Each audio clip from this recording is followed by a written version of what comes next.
She was not running. Hold on to that. Because this is the kind of story where you might expect a woman to run, to shout, to cry, to throw something against a stone wall and let the pieces land where they may. You might expect rage, you might expect collapse. But Eloria Silverfang was not running. She was walking, one foot in front of the other, measured and quiet, the way she had walked this particular corridor of Ironvale Keep every single evening for the past 3 years. She knew this corridor. She knew every loose flagstone, every place where the torchlight failed, every draught that came through the northern wall when the wind was from the east. She had crossed it so many times that her feet knew the way before her mind thought to direct them. Her hands held a copper tray. On the tray sat a small sealed vessel of elder tonic. Still steaming, the herbs blended to exactly the correct strength, at exactly the temperature that Elder Arvella Mooncrest liked it. Eloria had compounded that tonic herself that afternoon. She had timed it carefully, so it would still be warm when it arrived. She was halfway down the corridor when she heard the war room door. It sat half open, just enough for sound to carry out into the stone passage. And the first thing she heard was laughter. Zyron Darkridge, war commander of the Ironvale Guard, laughing the way men laugh when they are comfortable, and among people they trust, and saying the kinds of things they say in those moments. And then she heard Velric Stormclaw's voice, easy, unhurried, low. The particular voice of a man who has led a territory for many years and knows it, and has never once been given reason to question his own certainty about anything. She heard him say, "I can do whatever I want. My mate will stay. A bonded female does not leave." Eloria Silverfang didn't stop walking. She reached the Elder Council chamber. She set the tray on the correct table. She poured the tonic into Elder Arvella's cup. She wished her a settled evening in the correct tone, warm, unhurried, professional. Then she walked back to her chamber, closed the door behind her, and stood in the dark. 30 seconds. And then she moved to the chest beneath the window and began to pack. The candle stayed unlit. She did not need it. 3 years in this chamber had taught her body the location of every object in it, with the same precision she applied to everything else in her life. She knew where the travel pack sat under the bed frame. She knew which shelf held the winter cloak. She knew the leather satchel she had carried from Thornvale the very first day she arrived at Ironvale Keep, young and quiet, and telling herself that practical was a sufficient way to live. She pulled the travel pack out first and set it on the bed without a sound. Then she went to the shelf. Her father's healing manual came down first. The spine was cracked from years of use, the cover worn smooth, every margin crowded with 2 different sets of handwriting, her father's and hers, one generation talking to another across the narrow ruled lines of old pages. She had read it so many times that she could turn to any page in the dark and know by the texture of the paper roughly where she was. She set it in the pack. Then the silver herb case. Elder Arvella Mooncrest had pressed it into her hands at the midwinter feast 3 months ago, as an acknowledgement of years of good service. Eloria had tried to refuse it twice. It was too fine a thing for a council keeper to receive. And both times, Arvella had simply kept holding it out with the patient expression of a woman who had lived long enough to know which battles she intended to win. Eloria had taken it on the 3rd offering, with thanks and without further argument. Then the brass measure scales, each one nested in its cloth, folded in a square of linen that she tied at the corners. Precise, careful, the way her father had taught her to handle anything worth keeping. She moved through the chamber with quiet efficiency. The herbs she had been drying on the window ledge went into a separate cloth. The bone-handle knife that had been her mother's. The small pot of medicinal salve she had been working on for 2 weeks for a patient in the settlement's east quarter. She hesitated over this for 1 moment, then packed it. She would send word through Elder Arvella that it needed to be collected. The 18 silver marks were already sewn into the cloak lining. She had done that herself 4 months ago, on a quiet Thursday evening, when the last patient had gone, and the keep was settling into its night, and she had sat at the workbench with needle and thread and the cloak across her lap. She had done it methodically, without particular urgency, the way she did everything. A practical woman making a practical provision. She had not, in that moment, asked herself what the provision was for. She asked herself now, standing in the dark chamber with the travel pack half full on the bed. She had known, hadn't she? In some quiet part of herself, she could not quite reach from the front of her mind. She had known for some time that she was living in a house whose foundation was not what she had told herself it was. She had known, and she had sewn 18 marks into a cloak lining, and she had continued waking every morning and serving the elder council and compounding the tonics and telling herself she was practical. That practical was enough. She was done telling herself that. She set the cloak in the pack first. She noticed that she did this. The cloak. Before anything else, she noticed it and did not examine it. 3 weeks ago, Velric Stormclaw had fastened that same cloak at her throat before she rode out to a village healing call at the edge of the northern settlement. He had been standing at the keep gate as she prepared to leave, talking to his steward about something she had not been attending to, and he had simply noticed the clasp was undone and reached up and fixed it with both hands. Matter of fact, unhurried, as if it was something he did every morning. He had not looked at her while he did it. He had simply done it and gone back to the conversation with his steward. But she had looked at his hands, at his fingers working the small clasp closed at her throat. She had held very still for a moment before clicking her horse forward. And she had thought, without quite letting herself think it fully, this is what it would feel like to be known. To be the person someone notices, without occasion, without performance. To simply be a person whose cloak clasp someone fixes because they are standing close enough, and they notice. She had told herself, on the ride to the village, that she was being foolish.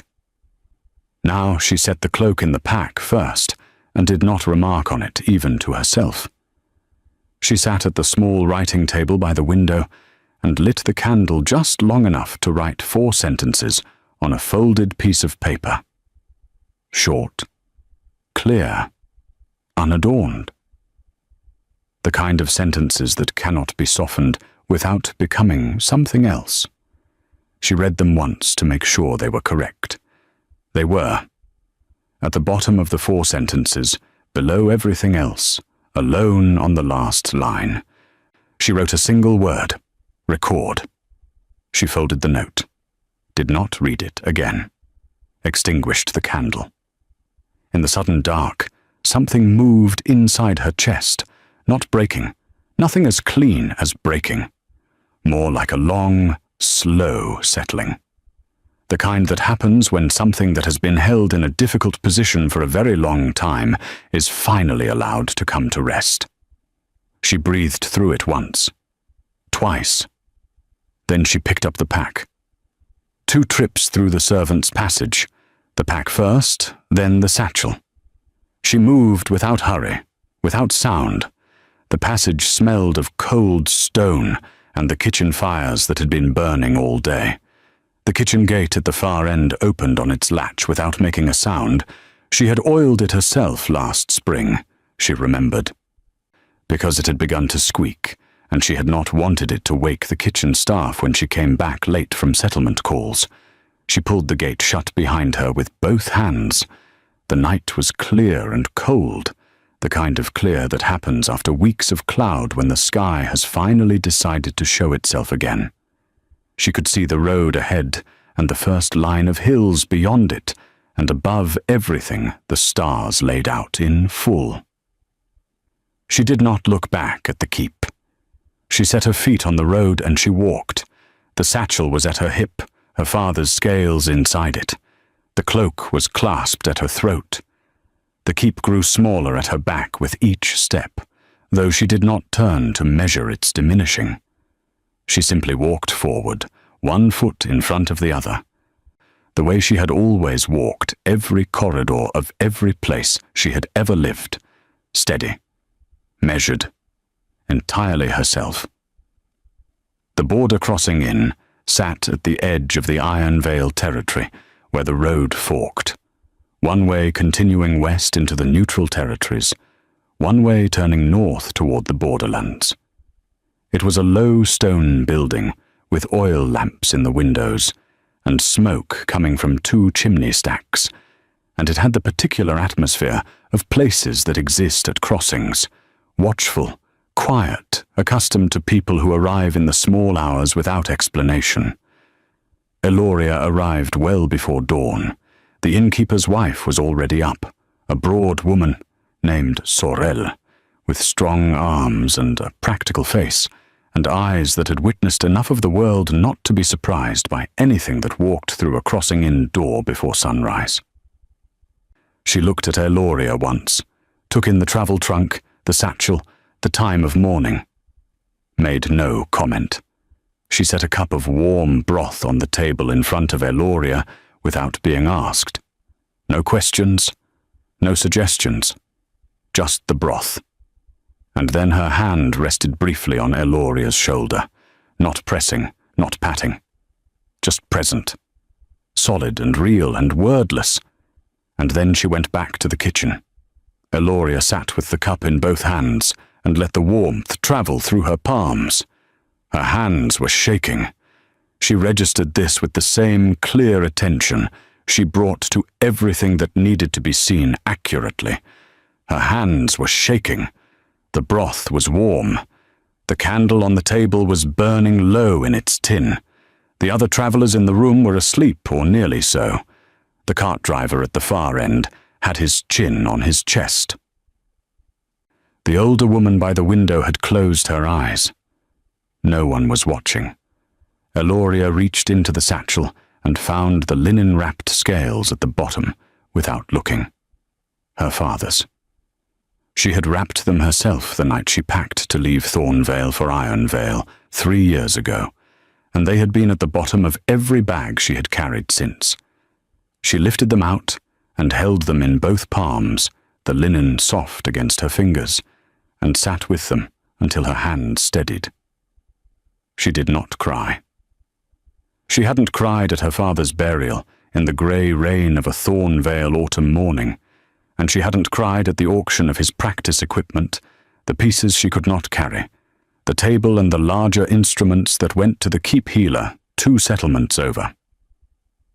She had not cried when she packed the final box of his things and left the house that smelled of his herbs and his pipe and 30 years of his presence. She had not cried since that day.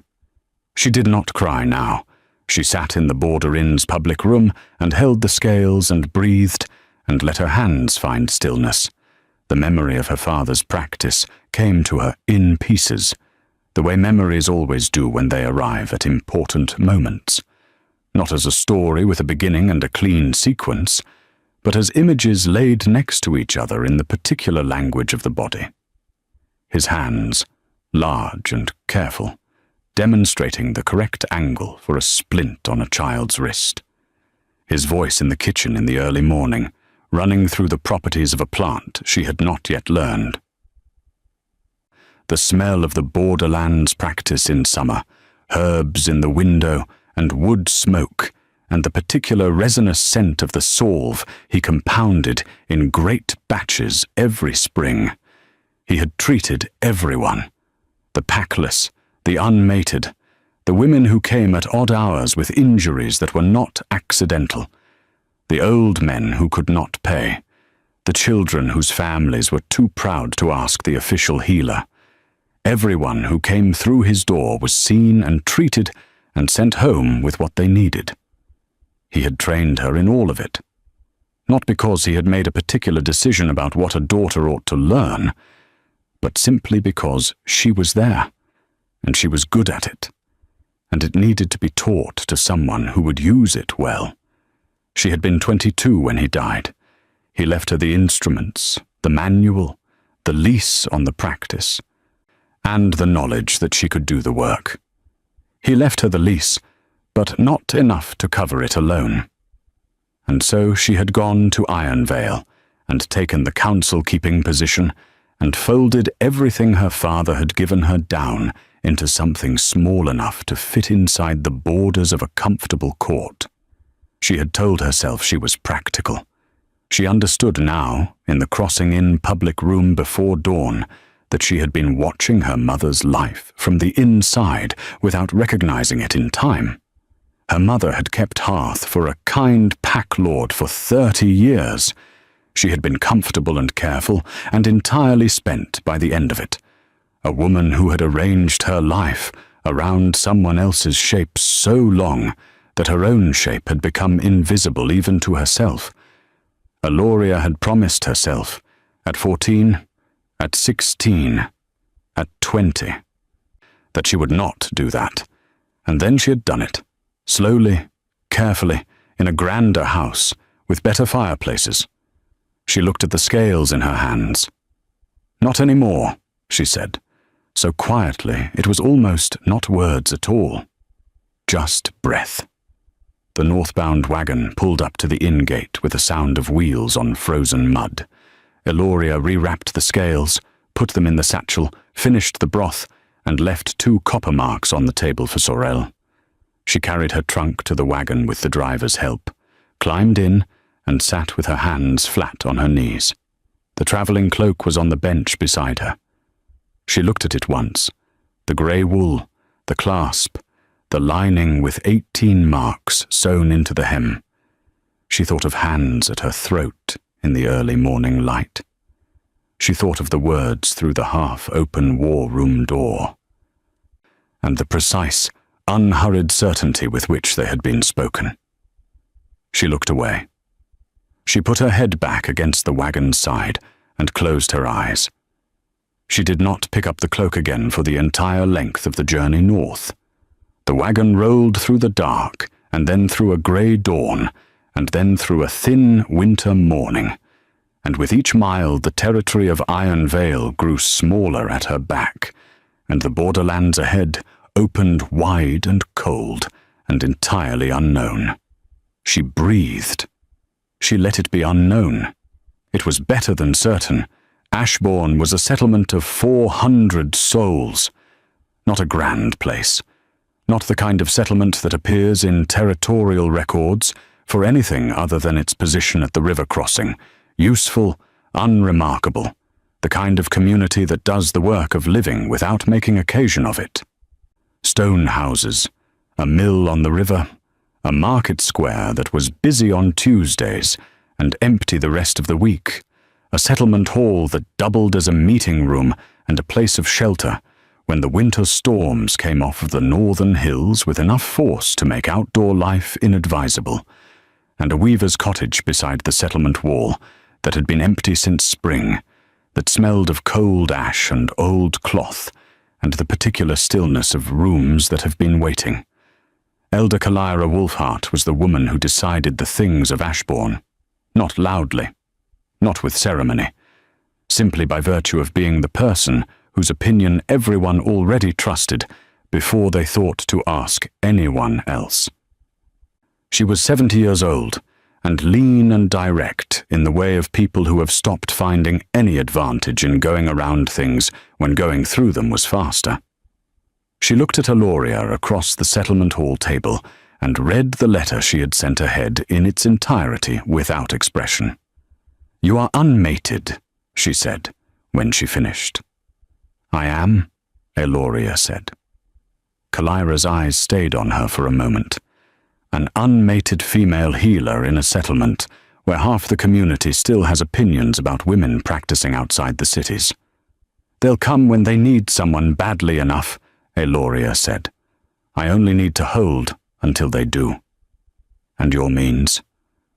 18 silver marks, my father's instruments, 3 years of formal court service, and 12 years of training before it.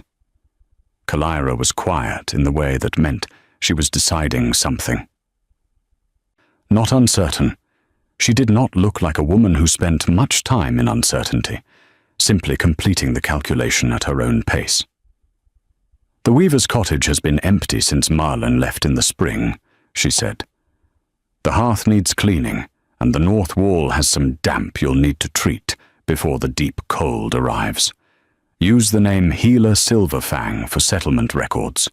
Your mother's line is legitimate. Treat everyone who presents to you, whether or not they can pay. The settlement will cover basic supply costs out of the communal fund, within reason. I will expect quarterly accounting. Agreed, Eloria said. Good. Kalira picked up the letter and set it at the edge of the table, filed. You are here because you chose to be, and because it suits what we need. Ashbourne does not concern itself with why people arrive, only with whether they stay and whether they work. Both, Eloria said. Kalira stood. The meeting was finished. The weaver's cottage had 4 walls, a hearth, a good east window, and not much else. Eloria spent her first 3 days cleaning it thoroughly, treating the damp wall with a compound from her father's manual, scrubbing the hearth, and cutting fresh herbs from the settlement's kitchen garden to hang in the east window where they would get the morning light. She arranged the instruments on the newly cleaned workbench in the order she had always arranged them. She set her father's manual open on the far left. She set the silver herb case on the shelf above the window. She stood in the center of the small room and looked at what she had made. It was hers. Every piece of it. The instruments were hers.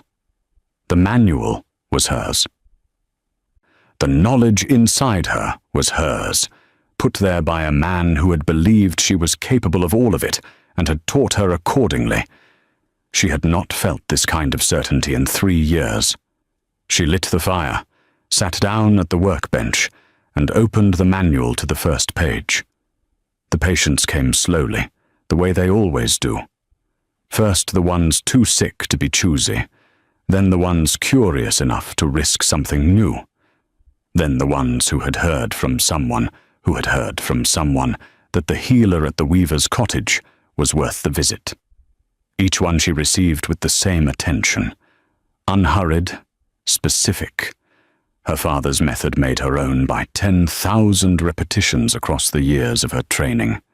The child whose hand had been burning for a week, and whose mother had been treating it with the wrong compress. Eloria cleaned it, properly dressed it, showed the mother the correct method, and had the child recovered within 5 days. The elderly man with the joint pain who had been told he simply had to manage it, she spent an hour going through his situation and found the dietary issue that was worsening the inflammation, and told him clearly what to change and why, and checked on him the following week.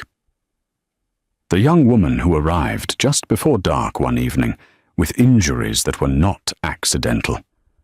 Eloria treated her without comment, without judgment, and at the end asked her a single direct question. Did she have somewhere safe to go? The young woman looked at her for a long moment, and then said yes, her sister's house, 2 settlements north, and Eloria had written a note for her to carry that described the treatment she had received, in case any healer along the road needed to continue it. The young woman had held the note in both hands for a moment before tucking it away. Word moved through Ashbourne, the way word moves in small communities, not in announcements, but in small, certain exchanges across fences, and at the well and in the market square on Tuesday mornings. The healer at the weaver's cottage knows what she is doing. The healer at the weaver's cottage will see you if you come. The healer at the weaver's cottage is staying. And then there was Zorine, 9 years old. Her mother was a settlement woman named Calicia, a practical woman who kept a busy household and 3 other children alongside Zorine. Her father worked the river nets. Zorine herself had the particular quality of children who pay very close attention to the world and form firm opinions about it, and are not shy in sharing those opinions with people who appear willing to hear them. She appeared at the cottage door one morning without knocking. Eloria had already noticed, in 2 months of the practice, that children who were frightened tended to stand outside and wait rather than knock, as if making the action official would make the fear larger. Zorine was standing just outside the door with her right arm slightly behind her body and her expression entirely composed. Eloria opened the door. Zorine came in and climbed onto the treatment table as if she had always used it. She held out her right hand, a cut along the base of her fingers. A river hook wound. Eloria could tell at once the angle and the shape of it. Several days old, maybe 4, beginning to show the earliest signs of infection. Not dangerous yet. Catching it now. "You haven't told your mother," Eloria said. "She'd have taken me to the settlement elder for prayers," Zorine said. "I didn't want prayers. I wanted it fixed." "The two aren't mutually exclusive," Eloria said, reaching for the cleaning cloth.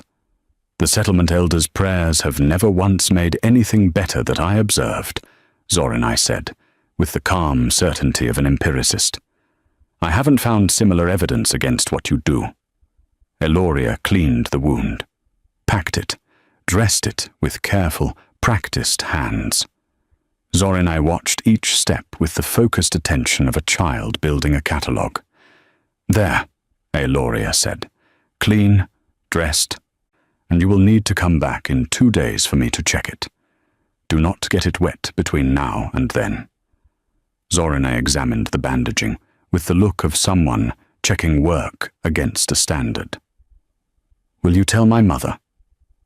"I'll send a note saying you were treated for a minor wound and are well," Eloria said. "The rest stays between us, unless it becomes medically necessary for her to know." Zorine nodded. She slid off the table and went to the door. She paused with her hand on the frame and looked back with her direct brown eyes. "You're good at this." "My father was better," Eloria said. "I am working on closing the distance." Zorine considered this with the seriousness it apparently deserved. "That's a good reason to keep working," she said, and left.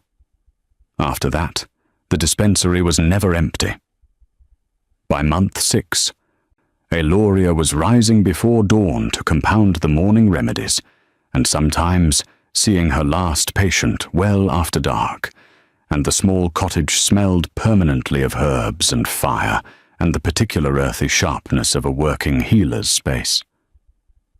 She fell asleep most nights, thinking of the next morning's cases, and woke with her father's voice in her head, his patient, precise voice, identifying specimens from the borderland drawings he had made when she was small, pointing at the details that distinguished one plant from another. The work was the same work she had always known. The knowledge was the same knowledge. But now it was hers alone, under her own name, in her own space, on her own judgment. The difference between this and what she had been doing at Ironvale Keep was not subtle. It was the difference between a fire banked so low it barely drew air, carefully managed, controlled, kept at a level that would not inconvenience anyone, and a fire burning at full capacity, throwing heat into every corner, lighting the room completely. She was burning at full capacity, and in the evenings, sometimes, in the quiet after the last patient left, she sat at the workbench, and the thought came to her the way thoughts do when there is no immediate task to hold them back. Velric's hands at her throat in the early morning light. The practical, unhurried kindness of a man who noticed a thing that needed doing and simply did it. She did not dwell on it. She held it for a moment, honestly, without pretending she was not holding it. And then she set it down and opened the manual and continued working. She was not finished with those feelings. She was simply not letting them drive.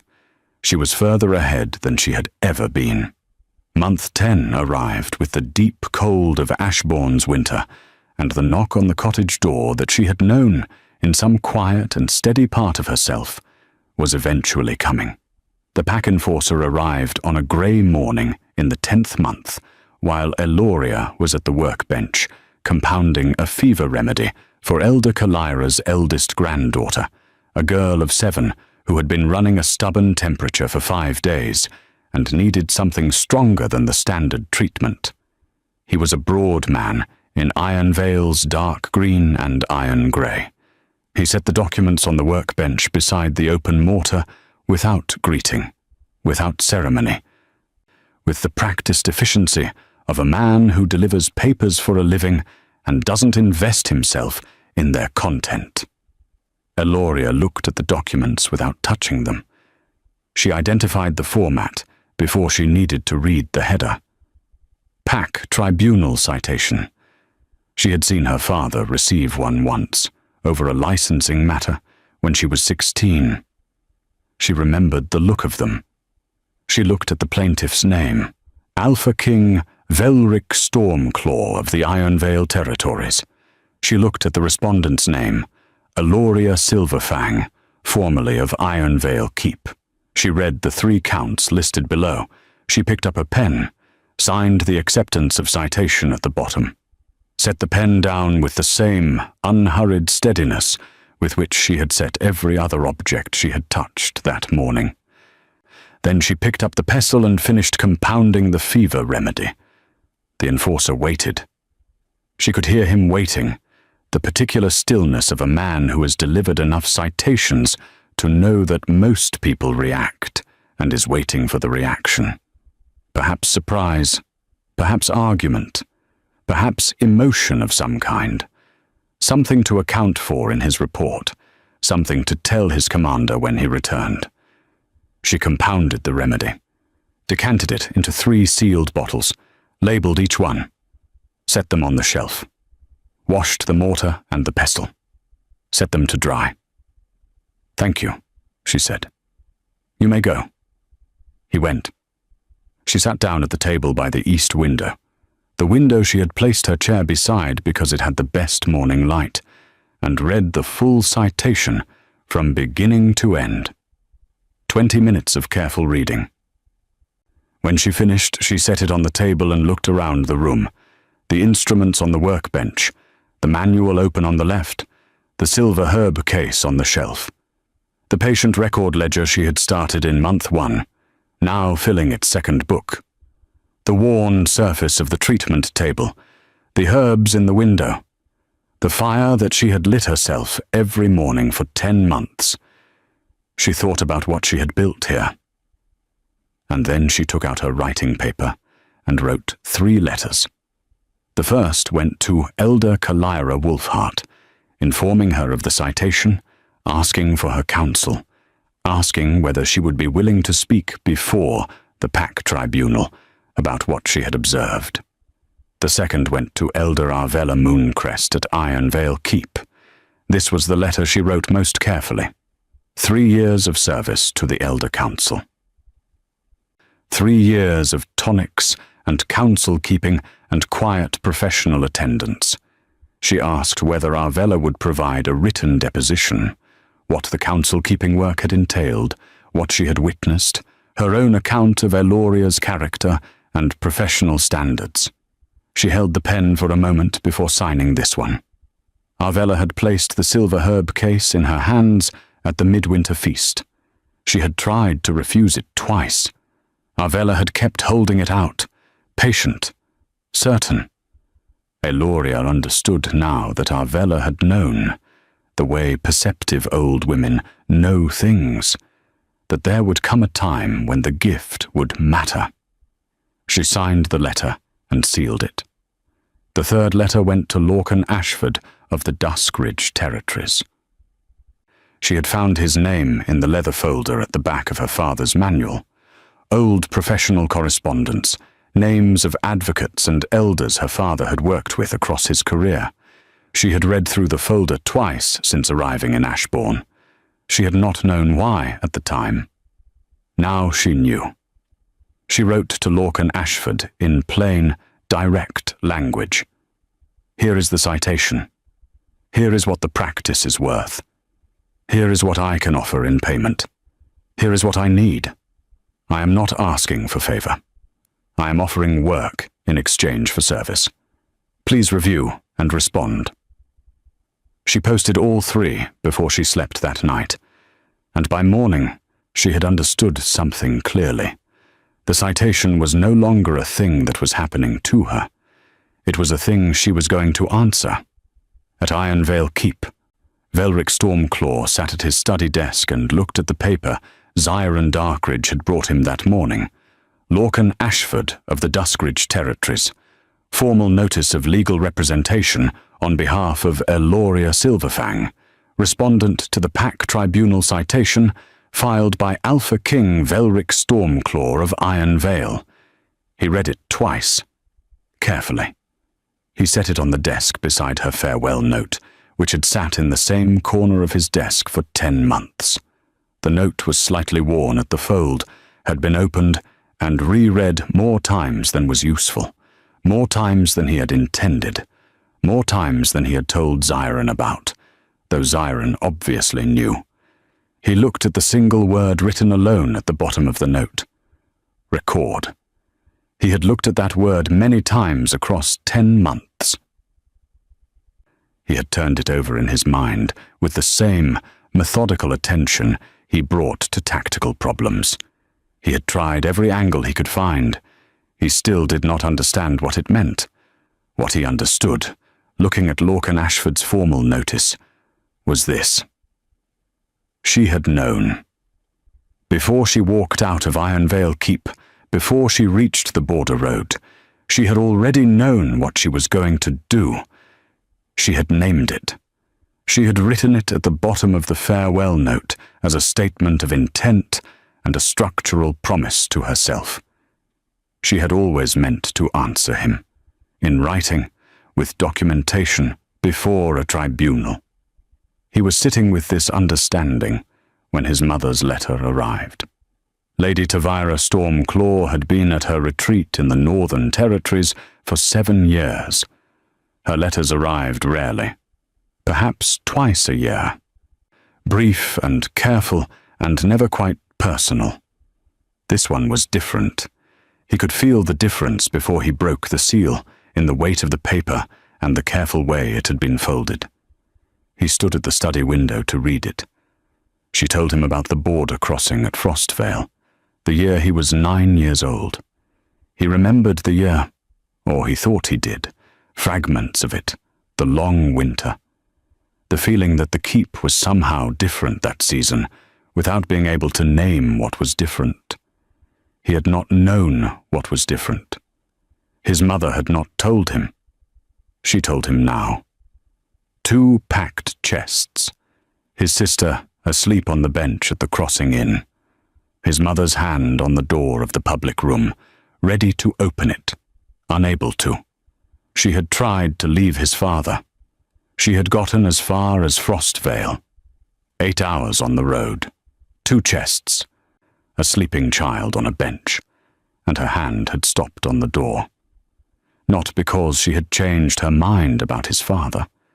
Not because she had decided she wanted to stay. Because she was frightened of carrying the weight of it alone.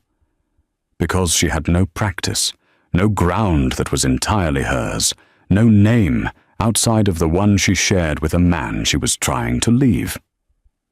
She had turned back, she had brought the chests home and unpacked them and not spoken of it to anyone. For 30 years she had been still in his father's house, and her children had watched that stillness and understood it as peace. It was not peace. It was fear that had spent so long looking the same that she had stopped being able to tell the difference. She wrote, "I am telling you this because I should have told you when you were 9.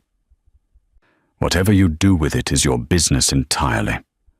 I have told you the truth, and that is all I have left to give." Velric read the letter, read it again. He walked the length of the keep's outer wall in the cold with no coat on, back and forth, until Xiron appeared at the far end of the outer wall with the coat folded over one arm, standing without speaking, as he had stood through every difficult moment for 15 years, patient as a standing stone. Velric stopped, took the coat, put it on. "Thank you, Xiron," he said. "Of course, my lord," Xiron said, and went back inside.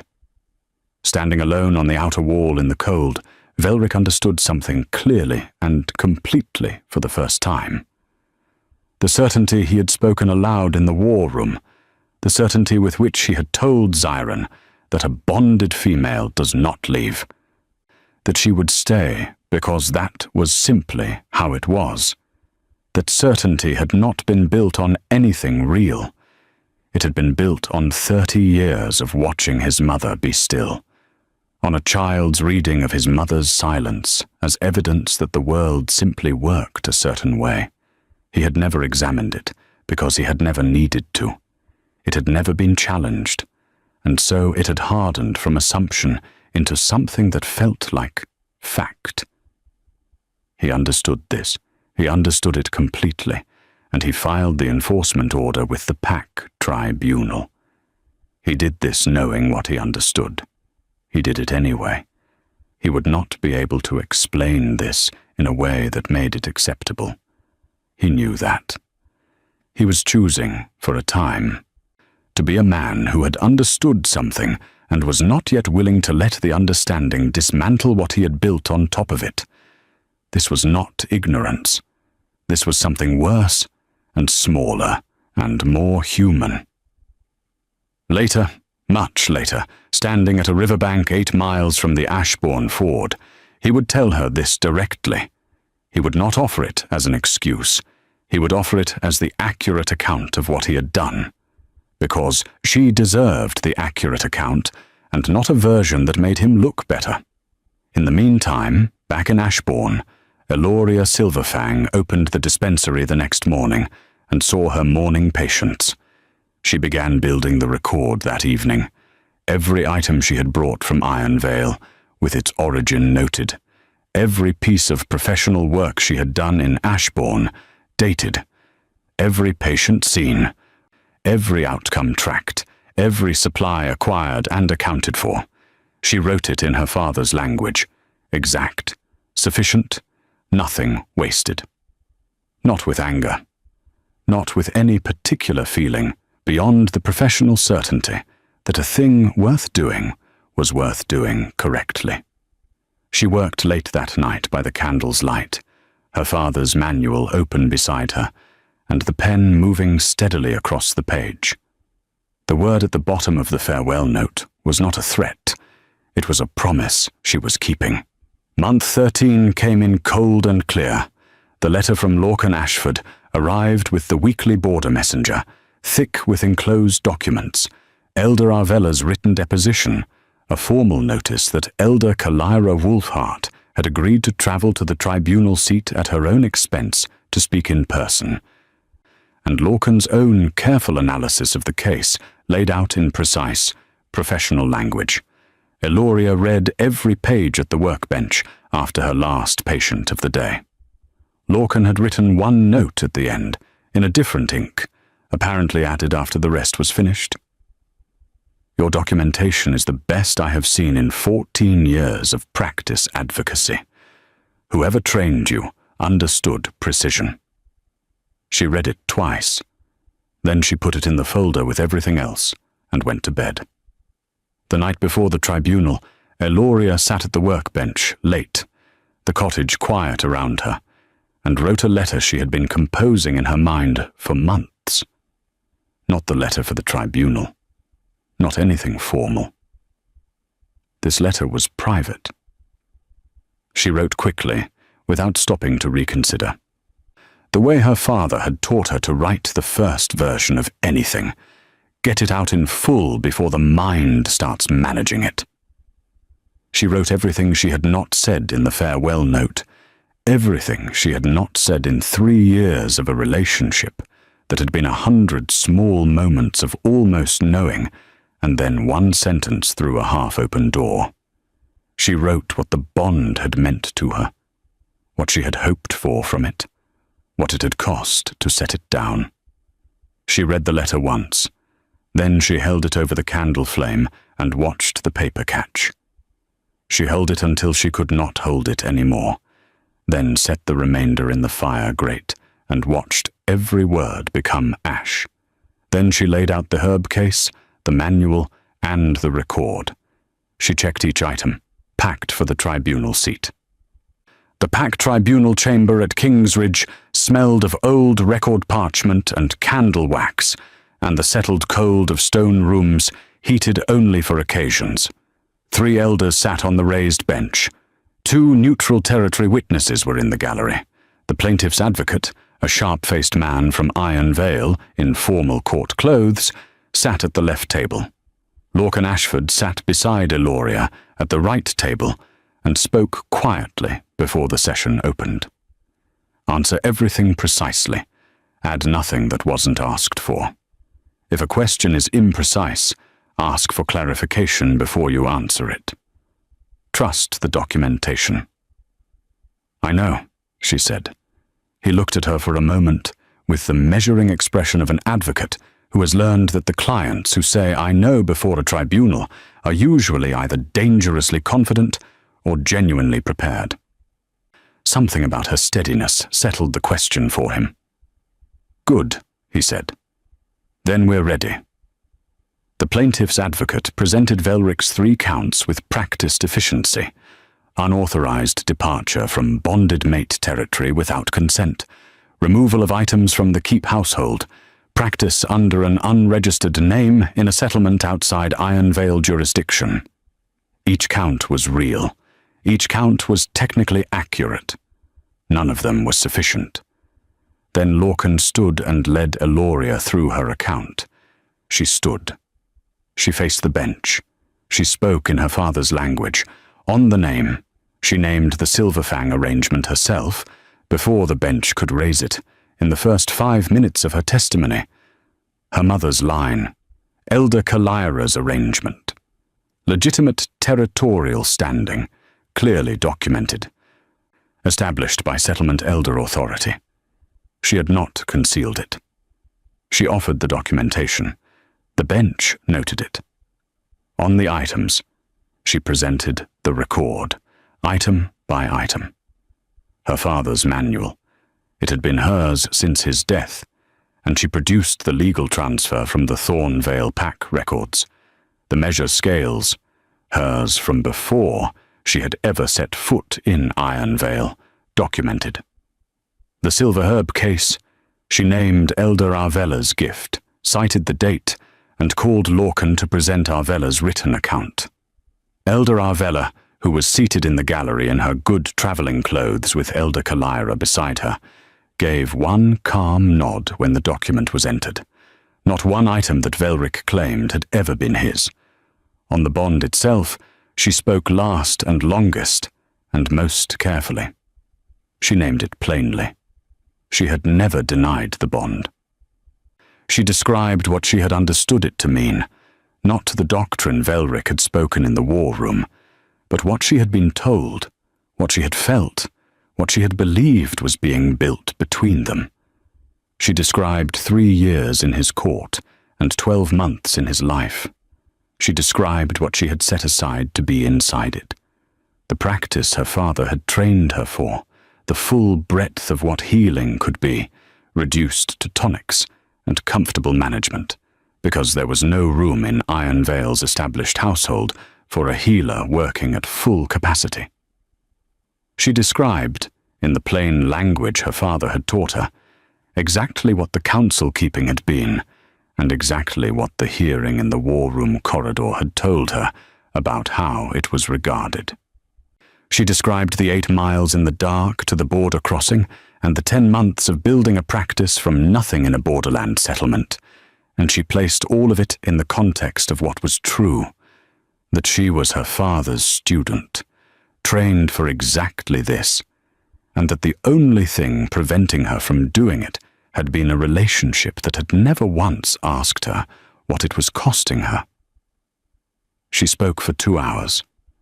She did not perform distress, and she did not perform composure. She described. When she finished, Lorcan set the full record on the bench before the elders. Every page, every date, every item accounted for, every patient logged, every outcome noted. Narelle Grimwood, the settlement healer who had worked alongside Eloria since month 3, spoke next. She was a compact woman with a direct manner and a habit of describing clinical observations with the same sparse precision that Eloria recognized as the habit of anyone well-trained. She accounted for everything she had seen Eloria do in Ashbourne. She described the child whose hand had been turning and who had recovered fully. She described the patients turned away from other healers who had received treatment at the Silverfang cottage. She described the patient record ledger, its completeness, its accuracy, its value as a document of professional practice. Elder Kalira Wolfhart spoke last and briefly. She described the state of Ashbourne's healthcare before Eloria arrived and after. She described the arrangement she had made with Eloria at the settlement hall table. She described what she had observed in 10 months. She said, at the end, that she had worked with enough people across 70 years to know the difference between someone performing competence and someone being it. The bench deliberated for 40 minutes. The ruling came back in Eloria's favor. All 3 counts dismissed, no order for return, no restitution owed. The ruling acknowledged the Silverfang name arrangement as legally sound, confirmed the ownership of all disputed items, and noted that the bond rights claim had been insufficient to override documented personal standing and professional practice rights. 3 sentences, entered in the Pack Chronicle, public and permanent. Lorcan packed his documents with quiet efficiency and extended his hand. Eloria shook it. His grip was firm, and his expression was one of professional satisfaction rather than surprise, the expression of a man who expected this result because the documentation demanded it. "Your father trained you well," he said. "I know," she said. And then, after a moment, "Thank you for your work. Credit the record," he said. "I only carried it." She walked out of the tribunal chamber into the winter morning air. The courtyard was empty. The cold hit her face, and she breathed it in, slow and deep, and stood still for a moment in the pale light. The word record, written alone at the bottom of a farewell note 13 months ago, had arrived, completely, in full, in the public record of the Pack Chronicle, in 3 precise and permanent sentences. She let herself stand in that for 1 moment. Then she picked up the satchel and walked toward the road back to Ashbourne. At Iron Vale, Velric read the chronicle entry at the morning table. He read it once, then again. Then he set the parchment on the white cloth beside his cup, and stood and walked out of the hall. Zyron came to the outer wall with the coat. He always came to the outer wall with the coat. He stood at the far end in the cold and waited with the patience of a man who has done this many times and has never once questioned whether it was worth doing. Velric took the coat without speaking, stood in it for a long time. The winter hills were pale grey on the horizon, and the Iron Vale River ran dark below the wall. "Thank you, Xiron," he said finally. "Of course, my lord," Xiron said. Then Velric went back inside and sat at the study desk and wrote a formal declaration to the Pack Council, resigning the title of Alpha King of the Iron Vale territories. He wrote it carefully, precisely, as she had been precise. Arrangements for succession, detailed and complete. One line of personal cause, stated without elaboration. The declaration did not name her. It did not need to. This was not a gesture made for Eloria. It was not an argument, not a display, not a bid for something. It was a man reckoning with the shape of what he had been and deciding he did not wish to continue being it. Performing change and enacting change are not the same thing. One of them is visible. One of them simply is. He chose the one that simply was. Elder Arvella Mooncrest, reading the declaration over her morning tea at Iron Vale, arranged her retirement to Ashbourne with the brisk efficiency of a woman who had been waiting for something without knowing exactly what she was waiting for. She arrived in the settlement 2 weeks later, with 2 trunks and an immediate opinion about the dispensary's shelf organization, which she shared with Eloria, who listened with full attention and then considered it carefully, and made 2 of the 3 suggested changes. Lady Tavira Stormclaw wrote Eloria 3 sentences from the Northern Territories. She had told her son what she should have told him at 9. Whatever Eloria chose to do next was entirely her own business. She wished her well. Eloria read the letter at the workbench, set it in the drawer, closed the drawer, opened the dispensary. That was enough. The letter had said what it needed to say, and she had heard it. And that was all it needed to be. The boy arrived at the cottage gate in month 16 with a folded note in his hand. He was 12 years old or thereabouts, small for his age, serious in the way of children who have been given an important errand and intend to carry it out precisely. He held the note up when Eloria opened the gate, as if the sight of it was itself an explanation. She took it, unfolded it, read it standing in the doorway. It was short. Velric's handwriting. She recognized it from 3 years of court documents, its controlled, unhurried quality unchanged. He was asking for one meeting on ground of her choosing, at a time of her choosing. He wanted her to understand, he wrote, that she was under no obligation simply by agreeing to it. He would come and go as she directed, and he would not attempt to make the meeting into something it was not. She read it twice, set it on the workbench. She was in the middle of compounding a respiratory tincture for a family in the North Quarter, a stubborn case that had been running for 2 weeks and needed something more targeted than the standard compound. She finished it, sealed the bottles, put them in the delivery bag. That evening she wrote 3 sentences in reply, folded them into a note for the boy, who had been waiting at the settlement gate with the absolute patience of someone who had been told to wait and had no intention of doing otherwise. She gave him the note and 2 copper coins. He took both with equal seriousness. The note said, "Tuesday next, the riverbank below the mill, 3rd hour of the afternoon. Come alone." Tuesday came. She saw him from the cottage window at 2:30, a figure on the river track from the ford crossing, moving at the steady pace of a man covering distance deliberately. She recognized him at once, without needing to look twice. She knew the way he moved. She had known it for 4 years. He had walked 8 miles from the ford. She was at the river at the correct hour with her satchel over one shoulder, because she had a settlement visit after this, regardless of how the meeting went. She did not rearrange her afternoon for anyone, and she would not start now. He came to the riverbank and stopped at 6 feet. He did not close the distance. She looked at him. He was thinner than she remembered.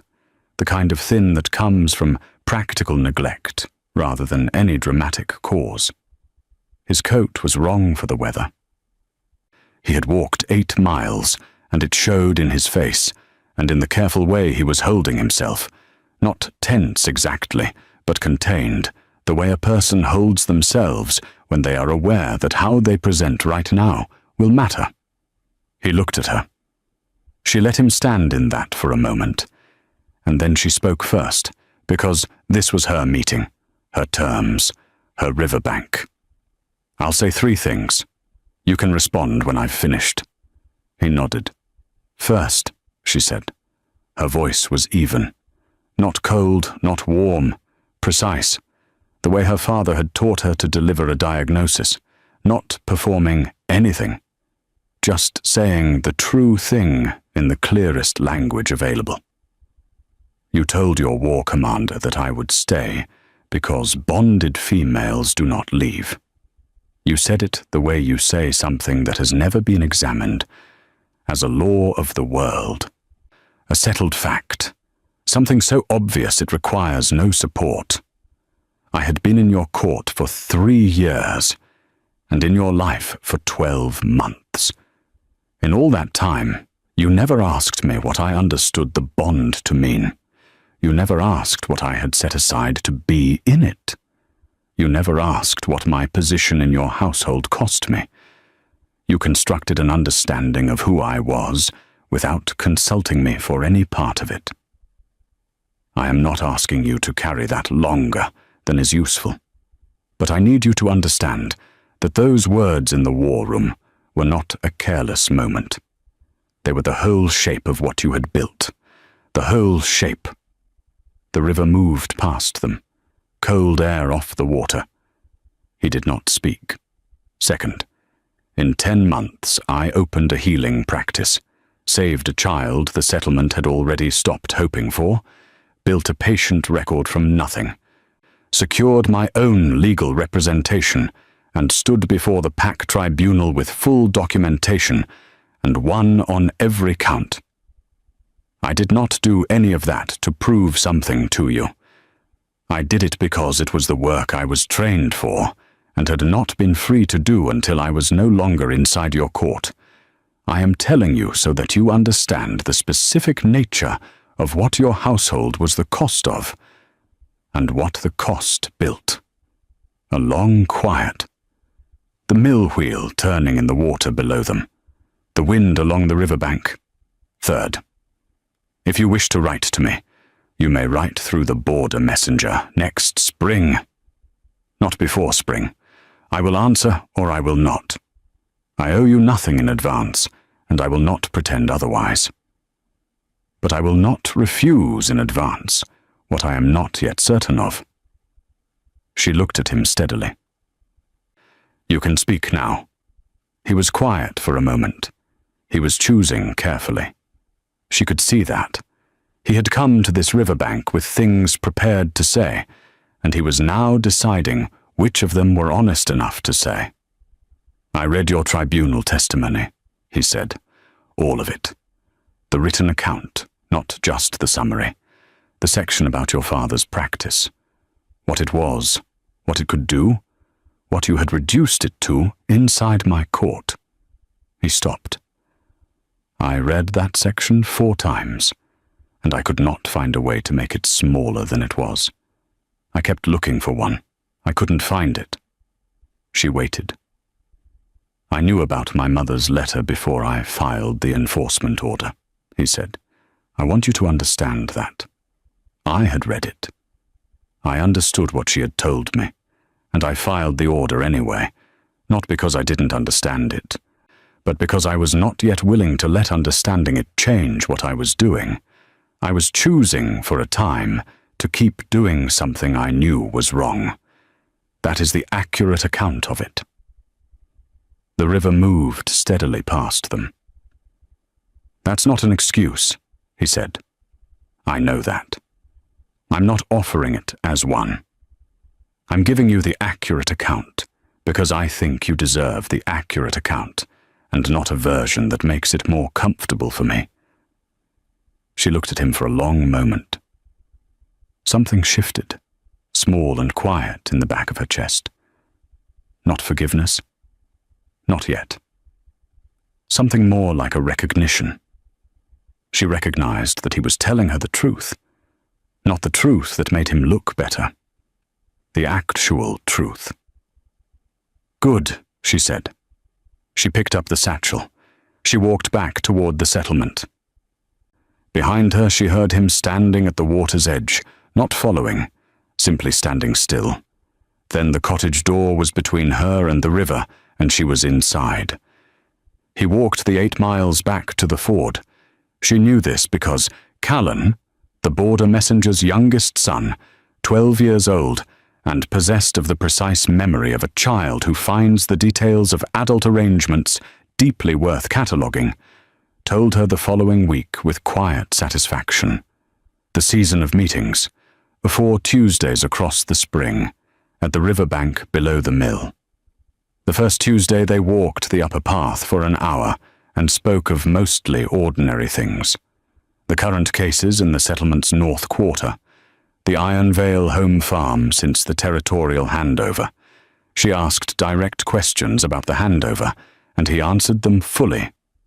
Without managing the parts that were complicated, she noted this, filed it.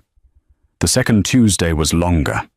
She told him about Zorine, the river hook wound, the practical negotiation about parental notification, the girl's appointment of herself as the dispensary's unofficial afternoon assistant.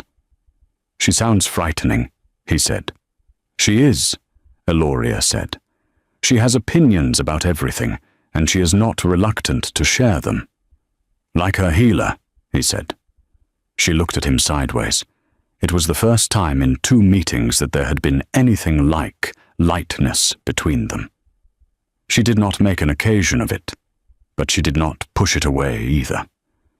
He told her about Zyron Darkridge's departure to the Northern Border Patrol, the particular quiet of the keep in the months after. She heard something in his voice when he described it. Not self-pity. Nothing as simple as that. The honest weight of a man who has spent a long time surrounded by people he trusted and is now accounting for what that trust was built on. "You miss him," she said. "Yes," he said, simply, without qualification. The third Tuesday brought rain, the steady grey kind that comes in from the western hills and settles for days. They stood under the ash trees at the path's bend, where the canopy was thick enough to keep most of it off, and Velric stood with his back to the trunk and spoke without being asked. "I didn't understand, until I read the tribunal account, what it actually cost you to bring 12 years of real healing work into my court and spend it on elder tonics and comfortable management. I'm not saying I could not have understood earlier. I'm saying I chose not to try. I decided what I saw was sufficient, and I didn't look further." The rain came through the canopy in small, cold drops. "You chose the comfortable version," she said. "Yes," he said, and called it knowing you. "You were wrong," she said, not cruelly, the way she said true things, plainly. "I know," he said. The fourth Tuesday was cold and clear, the sky an open pale blue with a sharp wind coming off the northern hills. They were walking the path above the river, past the stand of river hawthorn at the bend, when the wind caught the back of Velric's coat collar and folded it upward against the back of his neck.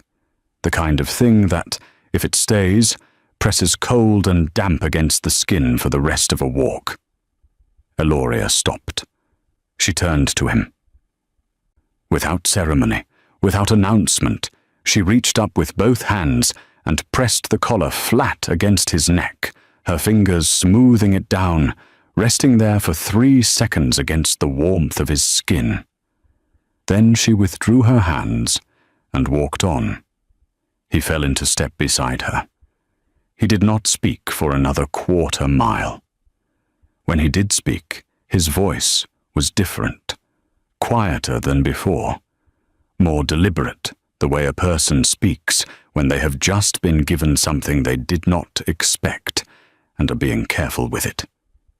They walked the remaining path without hurry, the river below them and the settlement smoke rising ahead, and neither of them spoke much. Not because there was nothing to say, but because for the first time in 18 months, the silence between them was not full of something hard and unresolved. It was simply silence. The comfortable kind, the kind you can breathe in. They parted at the mill path without making anything of the parting. She had her settlement visit. He had the long road back to the ford. They went their separate ways, as they always had, and as they always had, she heard his steps going away on the path, and felt them going, and let them go. But this time the feeling was different. This time she felt them going, and understood, quietly and without drama, that she was not letting something leave. She was letting something begin. 11 months after the 4th Tuesday, a Saturday morning in late autumn. The Ashbourne Settlement Hall was open and lit and holding 14 people, exactly as many as Eloria had planned, and precisely as many as Zorinai had determined were appropriate for an occasion of this importance. These two numbers having arrived at the same figure for entirely different reasons. Zorinai had presented herself at the cottage door 2 weeks before with a list. Eloria had looked at the list. "This is a seating arrangement," she said. "For the hall," Zorinai said. "I've already spoken to Elder Kalira about it." "You've spoken to—" She agreed with most of it. Eloria looked at the list again. "Most of it?" "She had opinions about the back row," Zorinai said, with the tone of someone who has absorbed this fact and moved on. "We reached an agreement." Eloria thought about arguing. She looked at Zorinai's expression. She decided against it. Elder Kalira Wolfheart stood at the front of the hall. She had agreed to officiate in her usual way, assessed the request, found it sensible, nodded, said nothing further. She stood with her hands folded and her good coat on, and the directness she brought to everything. Elder Arvella Mooncrest sat in the front row beside Elder Kalira's usual chair, having arrived from her East Quarter cottage at the correct time, and taken the seat Zorinai had assigned her. She and Kalira had discovered, on the morning they first met at the settlement hall entrance, that they shared precise views on the management of borderland communities and the specific type of overconfidence common to people raised with unlimited authority. They had been talking ever since, with the focused intensity of two people who have found, unexpectedly, a very good intellectual equal. Eloria wore her winter dress. The silver herb case was at her wrist. She had considered flowers and decided against them. Late autumn, impractical. No time to arrange them correctly. She carried the bonding tokens in her pocket, ready for the correct moment. Velric stood beside her. He had settled in Ashbourne at the start of autumn. Not as a visitor, not passing through, settled with a room at the Crossing Inn that had become a small set of rooms, and then a cottage on the settlement's west side, where he had been learning the community's pack law and its history and the particular social landscape of a borderland settlement that was different from Ironvale in every way that mattered. He had been at it every morning since, with the methodical patience of a man who has decided that understanding something requires actually learning it, rather than walking in with assumptions. He stood beside her now in his best coat, the right coat for the weather, finally. She noticed, and said the bonding words in the quiet, deliberate manner of a man who has spent the last year learning what it means to say important things only when he means them completely. Elder Kalira spoke the ceremony plainly. The words themselves, properly said, were sufficient. Zorinai was in the front row in her good dress, positioned there when Eloria arrived, having decided this was her correct place with the same calm authority she brought to everything. She watched the ceremony with her full, cataloguing attention. When it was done, she gave one firm nod from the front row, the nod of someone who has assessed the outcome and found it satisfactory. The small supper afterward was warm and unhurried. The settlement community came and went with the easy comfort of people who genuinely liked each other and did not feel the need to make an occasion of demonstrating it. By the time the evening was properly dark, the hall was empty and the settlement was settling into its night. Eloria went down to the dispensary.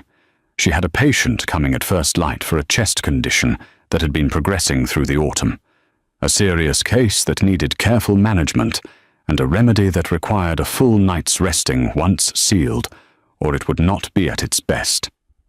She lit the candle on the workbench. The fire was burning at a good, steady level. Outside the window, the river was dark and the settlement was quiet.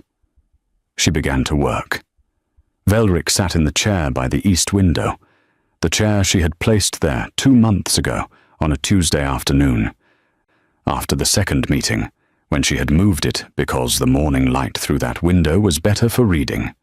He had the settlement's pack law open on his knee in the particular way he read things he was committed to actually understanding, patiently, completely, going back to sections that required rereading rather than letting anything pass him. He had been at this since September and was working through the territorial boundary provisions with the steady, careful attention of a man who knows he is learning something that matters. The cottage was quiet in the good way, the way that is not the absence of something, but the presence of enough. A knock at the door. Zorinai stood outside in the lamplight, her mother Calicia behind her. Zorinai's right hand was slightly raised, a cut across the palm, the kind that comes from a sharp edge catching wrong. Rivernet mending with her father, her mother explained quickly, not deep, but refusing to stop. "Sit down," Eloria said. Zorinai climbed onto the treatment table with the ease of someone who had sat there 40 times and had her own opinions about the correct position. She settled herself and held out her palm. Eloria looked at the cut. Clean edge, not deep, needed cleaning and proper pressure and a good dressing. She reached for the cleaning cloth. Behind her, Velric rose from the chair. She heard him cross the room to the basin on the side table. She heard the sound of water from the ewer. Then he was beside her with the basin, held in position at the right height for her work. Steady, out of the way. No instruction required. He had simply seen what was needed and done it. She cleaned the wound. Zorinai watched every step with her customary close attention. When the dressing was applied and the bandaging in place, Zorinai examined it with the air of an inspector completing a review. Then she looked up at Velric. "Are you healer Silverfang's mate now?" Velric set the basin down on the side table. He folded the cloth in his hands without hurrying. "She is also healer Stormclaw," he said, without looking up from what he was doing. "But Silverfang is her father's name. It was hers first." Zorinai considered this with her full attention. "She can be both," she said, with the tone of someone resolving a complication that others had made unnecessarily complicated. "I'll remember both." "That seems right," Velric said. Calicia thanked them, guided Zorinai toward the door. Zorinai paused in the doorway.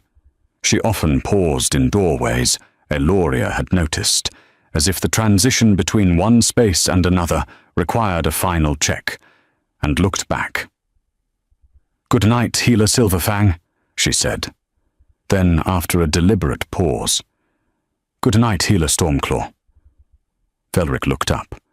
Something crossed his face, very brief, very quiet. Not surprise exactly. Something smaller than that. Something that was just, warmth. "Good night, Zorine," he said. The door closed. cottage was quiet again. Eloria dried her hands on the cloth at the workbench. She reached for it at the same moment Velric did. Neither of them had been watching the other. Both of them simply moving toward the same ordinary thing at the same ordinary moment. Their fingers met on the cloth. They were both still for a moment. Brief, unhurried, neither pulling away. Neither made anything of it. He set the cloth down, returned to the chair by the east window. She returned to the remedy on the bench. The candle made its warm, small circle of light on the workbench. The fire burned steadily. The pack law lay open on the arm of the chair. The patient record for tomorrow's first appointment was open on the left side of the bench. The remedy compounded. The law was read. Outside, the river ran dark and steady over the millstones, and the settlement was quiet with the good quiet of a place where people were inside and warm, and the day's work was finished. And inside the dispensary, everything was ordinary. The bonding tokens were in the drawer where she had put them. The herb case was on the shelf where Elder Arvella had first placed it in her hands, years ago, on a midwinter evening at Ironvale Keep. Her father's manual was open on the left side of the workbench, as it had always been, his handwriting and hers in the margins, 2 generations of the same patient, precise attention to what is true and what works and what is worth doing carefully. The record was kept. The evening was ordinary in every particular. Ordinary and chosen, and entirely, irreversibly hers. There is a kind of strength that does not announce itself. It does not stand in doorways and make speeches. It does not fight in public for the satisfaction of being witnessed. It does not need an audience. It simply goes, does the work, builds the thing, stands in the light when the time comes and shows the record of everything it has made, and lets the record speak. Eloria Silverfang didn't prove Velric Stormclaw wrong by making him watch her break. She proved him wrong by refusing to break at all. She walked out of Ironvale, Keep on a cold night with her father's scales in a satchel, 18 silver marks in her cloak lining, and a single word written at the bottom of a farewell note. She built a practice in a borderland settlement from nothing but knowledge and credit and the willingness to work. She saved a child the settlement had already given up on. She secured her own advocate. She stood before a tribunal and named everything precisely in the language her father had given her, and she won. She did not wait for Velric to understand what he had lost. She did not make her healing conditional on his arrival. She did not hold the space open for him and call it strength. She simply lived, fully, deliberately, on her own terms, and she let the record speak for her. He came to understand what he had discarded the way most people understand the things they have been careless with, slowly, through the accumulation of specific evidence that cannot be argued away. He read his mother's letter and understood the silence he had built his certainty on. He read the tribunal testimony and understood what his court had cost. He walked 8 miles to a riverbank and stopped 6 feet away because he understood, finally, that the distance was hers to decide, not his. And over 4 Tuesdays, by a river in a borderland settlement, he had decided to learn rather than assume. The distance closed. Not all at once. Not with a speech or a grand gesture. 3 seconds, her hand at the back of his neck. Neither of them remarking on it. That is how it went. Carefully. With truth. 1 Tuesday at a time. And in the end, the evening is ordinary and chosen, and the fire burns at the right level, and the record is kept. And outside the window, the river runs dark and steady toward the morning. Ordinary, chosen, hers.